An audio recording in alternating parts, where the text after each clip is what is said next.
ଆଗରେ କହନ୍ତୁ ବ୍ୟକତ। ପିତା ଠାରୁ ପୁତ୍ର କେହି ହୋଇଲା ଅଧିକ, ଏଥିରେ ସନ୍ଦେହ ହୁଏ ଋଷିଙ୍କ ନାୟକ। ବୁଝାଇଣ କହି ମୋତେ କର ମନ ତୋଷ, ରତ୍ନାକର ବୋଲେ ରଖ ରଘୁବଂଶ ହିତ। ମହର୍ଷି ବିଶ୍ୱାମିତ୍ରଙ୍କ ଜନ୍ମ। ଶ୍ରୀରାମଙ୍କ ବାକ୍ୟ ଶୁଣି ଅଗସ୍ତିତ ପତି ବସିଆର ଥିଲେ ତାଙ୍କ ସମ୍ମୁଖରେ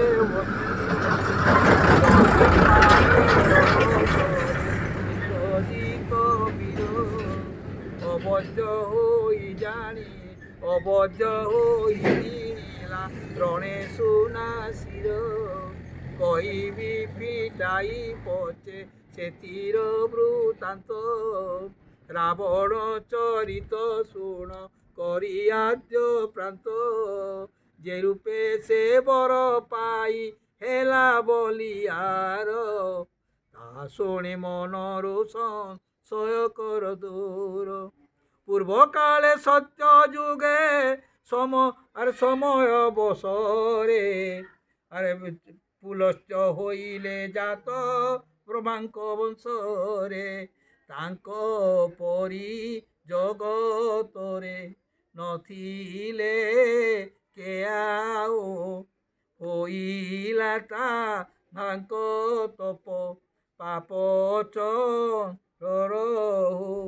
ଗୁଣ କର୍ମେ ବିଧାତାଙ୍କ ସମାନ ସେ ଜଣେ, ସମର୍ଥ ଅଟନ୍ତି ଲୋକ ମୁଖ ଦୁଃଖ ଦାନେ। ସବୁବେଳେ ଥାନ୍ତି ସେ ଧର୍ମ ପରାୟଣ, କିଏ କହି ପାରିବ ବା ତାଙ୍କ ସଦ୍ଗୁଣ। ଯେଣୁ ସେ ମୁନି ଅଟନ୍ତି ବ୍ରହ୍ମାଙ୍କର ପୁତ୍ର,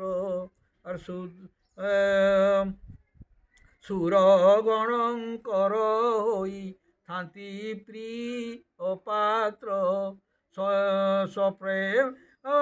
ସୁପ୍ରେମରୁ ଶୃଙ୍ଗଲେ ତୃଣବିନ୍ଦୁ ତପୋବନେ, ପ୍ରବେଶ ହେଲେ ସେ ତପ ଆଚରିବା ମନେ।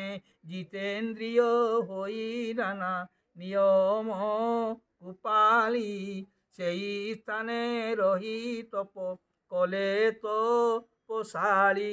ଦିନେ ଋଷି